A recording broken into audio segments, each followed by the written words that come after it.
તો અરુણિમા સિન્હા કહે છે કે બચેન્દ્રી પાલ દરરોજ મારી અંદર એક નવો આત્મવિશ્વાસ ઉમેરતા હતા.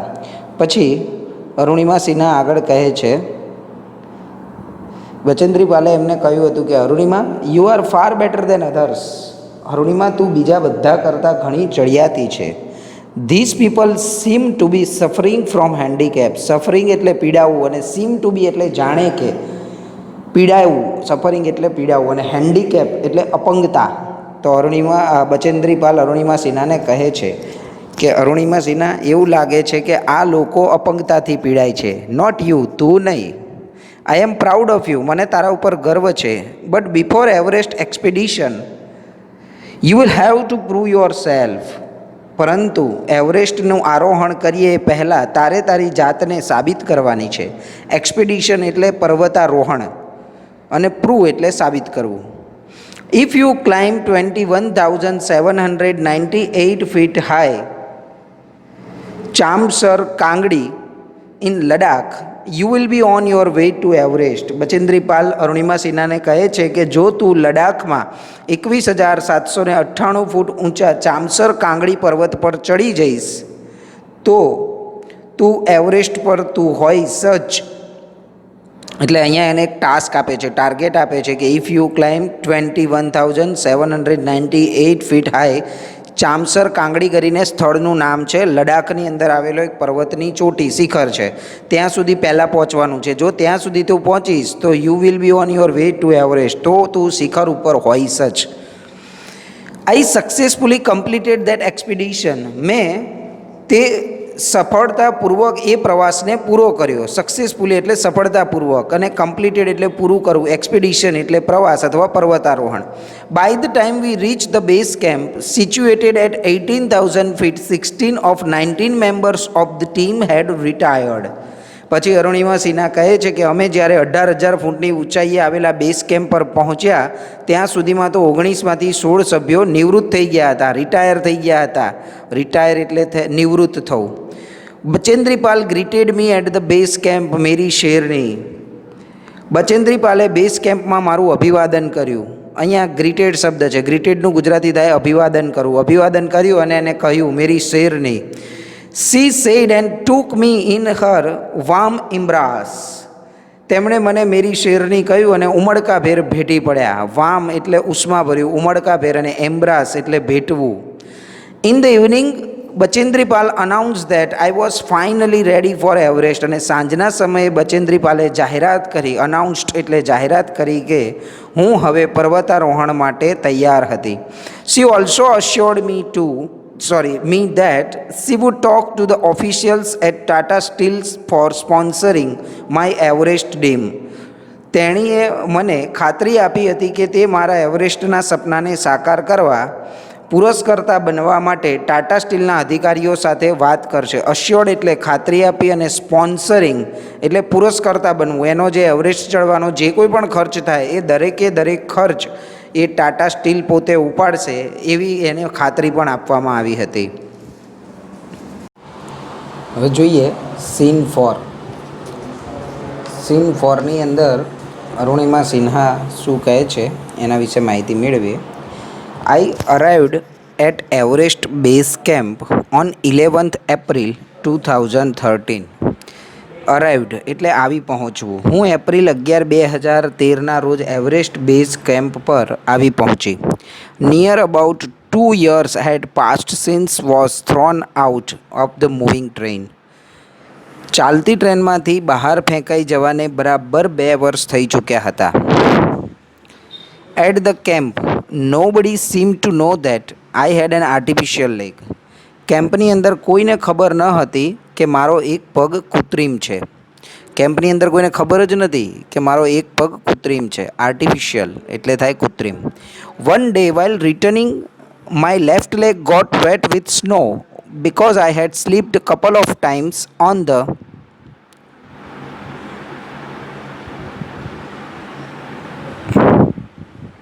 Slippery surface. અરુણિમા સિન્હા કહે છે કે એક દિવસ પરત આવતી વખતે એક લપસણી સપાટી પર એકથી બે વાર હું લપસી પડી હતી, જેના કારણે મારો ડાબો પગ પલળી ગયો હતો. સ્લીપરી એટલે થાય લપસણી અને સરફેસ એટલે થાય સપાટી. સરફેસનું ગુજરાતી થશે સપાટી. ગોટ વેટ એટલે ભીનું થવું. Next morning I left the artificial leg out in the sun to dry એટલે સૂકવવું. બીજા દિવસે સવારે મેં આ કૃત્રિમ પગને તડકામાં સૂકાવવા માટે મૂક્યો હતો. એટ ધેટ ટાઈમ તે સમયે સમ ફોરેનર્સ બહારના લોકો વિદેશીઓએ realise that I had only one leg after that my TRP soared એટલે વધવું. તો કેટલાક વિદેશીઓને ખબર પડી કે મારે માત્ર એક જ પગ હતો. ત્યારબાદ મારી લોકપ્રિયતા અતિ વધી ગઈ. ટીઆરપી એટલે લોકપ્રિયતાના અર્થમાં છે, જેનું ફૂલ ફોર્મ થાય ટેલી રેટિંગ પોઈન્ટ.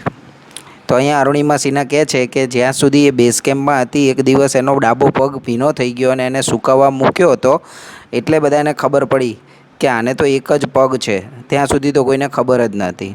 પછી આગળ કહે છે, in my final expedition to Sagarmatha head of the sea, the local name for the peak of Everest, Nima-Kancha was my mountain guide. Guide એટલે થાય સલાહકાર.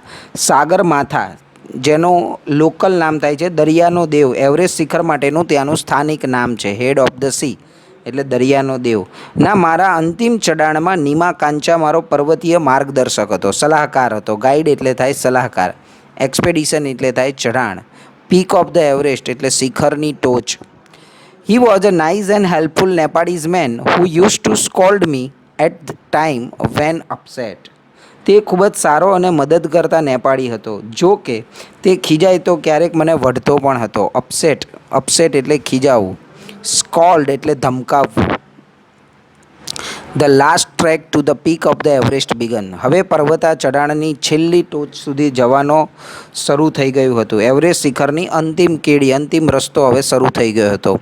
It was very dangerous. બહુ જ ખતરનાક રસ્તો હતો. નેરો પાથ, સાંકડો રસ્તો હતો. આઈ સ્લીપ્ડ, હું લપસી પડી. એન્ડ ફેલ વન્સ, એક વખત હું પડી ગઈ. ફેલ વન્સ એટલે પડી જવું. સ્લીપ્ડ એટલે લપસી પડવું. Even my oxygen was running out.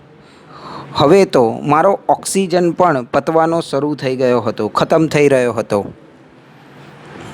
I was struggling with my paining leg. પીડા આપી રહેલા મારા પગ સાથે હું સંઘર્ષ કરી રહી હતી. પેઇનિંગ લેગ એટલે સંઘર્ષ આપતો પગ. સ્ટ્રગલિંગ એટલે સંઘર્ષ કરવો. My Sherpa said I must quit. મારા શેરપાએ મને છોડી દેવા કહ્યું. એટલે મારા શેરપા એની સાથીદાર જે હતા એમને કહ્યું કે હવે તો અહીંયાથી આગળ ચડવાનું છોડી દે. બટ આઈ ન્યૂ ધેટ, પરંતુ હું જાણતી હતી કે there was no going back. હવે અહીંયાથી પાછું વળવું જોઈએ નહીં. કારણ કે એને હવે નક્કી કરી લીધું હતું કે મારે આગળ જ વધવું છે ને આટલે તો આમ પણ પહોંચી ગઈ છું. I pushed forward through my Sherpa kept insisting that I should return. મારા શેરપાએ મને પાછું વળી જવું જોઈએ એવો સતત આગ્રહ રાખ્યો, છતાંય હું જબરજસ્તીથી આગળ જ ધપતી રહી. એટલે એ આગળ વધવાનું એને ચાલુ રાખ્યું. ઇન્સિસ્ટિંગ એટલે આગ્રહ. પુશ્ડ ફોરવર્ડ એટલે આગળ ધકેલવું. રિટર્ન એટલે પાછા ફરવું. I have enough oxygen to reach to the summit and હોઇસ્ટ the countries flag. I have enough oxygen. મારી પાસે પૂરતો ઓક્સિજન હતો. ટુ રીચ ધ સમિટ, શિખર પહોંચવા માટે મારી પાસે પૂરતો ઓક્સિજન હતો. And હોઇસ્ટ the countries flag. હોઇસ્ટ એટલે ફરકાવવું. કન્ટ્રીઝ ફ્લેગ એટલે દેશનો ધ્વજ. મારી પાસે દેશનો ધ્વજ ફરકાવવા માટે અને શિખર સુધી પહોંચવા માટેનો પૂરતો ઓક્સિજન હતો. What happen આફ્ટરવર્ડ doesn't matter anyone. Matter એટલે બાબત. ત્યારબાદ શું થશે એનાથી મને કોઈ ફરક ન હતો. આઈ ટોલ્ડ નીમા-કાંચા ફોર્મલી એટલે દઢતાપૂર્વક. મેં નીમા-કાંચાને દઢતાપૂર્વક કહી દીધું હતું કે રિમેમ્બર, યાદ રાખજો, none can defeat you until you concede. જ્યાં સુધી તમે હાર ન સ્વીકારો ત્યાં સુધી તમને કોઈ હરાવી શકતું નથી. ડિફેટ એટલે હરાવવું અને કન્સીડ એટલે માનવું, નક્કી કરવું. You occasional failures. પ્રસંગોપાત તમને નિષ્ફળતાઓ મળતી હશે. Failures will test you but keep trying. પ્રસંગોપાત તમને જે નિષ્ફળતા મળે છે એ તમારી કસોટી કરે છે. એ તમારી કસોટી કરશે પણ પ્રયત્ન કરતા રહો. Some doors of opportunities will certainly open. અહીંયા અરુણિમા સિન્હા કહે છે કે સફળતાના કોઈક દ્વાર તો જરૂર ખુલશે. Than I could C him following me even as I continue two drag my self to the top. Drag એટલે ઢસડવું. પછી જોયું કે મેં શિખર તરફ મારી જાતને ખેંચવાનું ચાલુ રાખ્યું તો તે મારી પાછળ પાછળ આવી રહ્યા હતા. ધ ડ્રેગ, વોક, ડ્રેગ એટલે અરુણિમા સિન્હા કહે છે અહીંયા થોડુંક ચાલુ, થોડુંક ખેંચું, થોડુંક પરાણે ચાલુ. Continued till it finally happen. આમ અંત સુધી ચાલ્યા કરું, જ્યાં સુધી તે પહોંચી ના ગઈ ત્યાં સુધી એને આ ચાલવાનું ચાલુ જ રાખ્યું. પછી આગળ અહીંયાથી હવે આગળ વધીએ. અરુણિમા સિન્હા કહે છે the top is a small 20x20 ice table. શિખર એ એક નાનકડા 20x20ના આઈસ ટેબલ જેવડું જ છે. I saw several flags of various countries fluttering proudly. મેં વિવિધ દેશના કેટલાક ધ્વજને ગૌરવભેર લહેરાતા જોયા. ફ્લટરિંગ એટલે લહેરાવું અને પ્રાઉડલી એટલે ગર્વથી. I had lived this moment so many times in my mind. Moment એટલે ક્ષણ. આ ક્ષણને મેં મારા માઇન્ડમાં, મારા મગજમાં, દિમાગમાં હજારો વખત જીવી લીધી. That I did not have to be told that finally I had arrived. ક્ષણને મેં મારા મનમાં એટલી બધી વાર જીવી હતી કે મને એવું જણાવવાની જરૂર નથી કે અંતે હું આવી પહોંચી હતી. At 10:55 a.m. on 21st May 2013, I was on the top of the world. 21મી મે 2013ના રોજ સવારે 11 વાગ્યાની આસપાસ હું દુનિયાના સૌથી ઊંચા શિખર પર હતી. I felt like dancing, crying and laughing at the same time. મને એક જ સાથે નાચવાનું, રડવાનું અને હસી પડવાનું મન થયું. એ કન્ફ્યુઝ થઈ ગઈ હતી કે હવે શું કરવું, કારણ કે એટલી બધી ખુશ હતી. રડવું, હસવું કે પછી ડાન્સ કરવો, કૂદકા મારવા, કંઈ જ સમજાતું ન હતું. My mind was kaleidoscope of emotions. Emotions એટલે થાય લાગણીઓ અને કેલિડોસ્કોપ એટલે સતત બદલાયું જવું. મારું મન સતત બદલાઈ જતી લાગણીઓનું કેલિડોસ્કોપ બની ગયું હતું. લાગણીઓ ચેન્જ થયા કરે, રમવું, કૂદવું, હસવું. Everyone has a reason to be alive. દરેકને જીવતા રહેવા માટેનું એક કારણ જોઈએ છે. Maybe this was mine. અને કદાચ મારું એ જ કારણ હતું. I held my flag and raised both my hands high up to register my country's record. મેં મારા દેશનો વિક્રમ નોંધાવવા માટે મારા બંને હાથ ઊંચા કર્યા અને મારો ધ્વજ લહેરાવ્યો. તો આ રીતે અહીંયા એના મજબૂત મનોબળની વાત કરવામાં આવી છે કે કઈ રીતે અરુણિમા સિન્હાને એક પગ હતો અને એના એક પગ વડે એને આ રીતે માઉન્ટ એવરેસ્ટ સર કર્યું અને ઇતિહાસની અંદર પોતાનું નામ લખાવ્યું. કારણ કે આના પહેલાં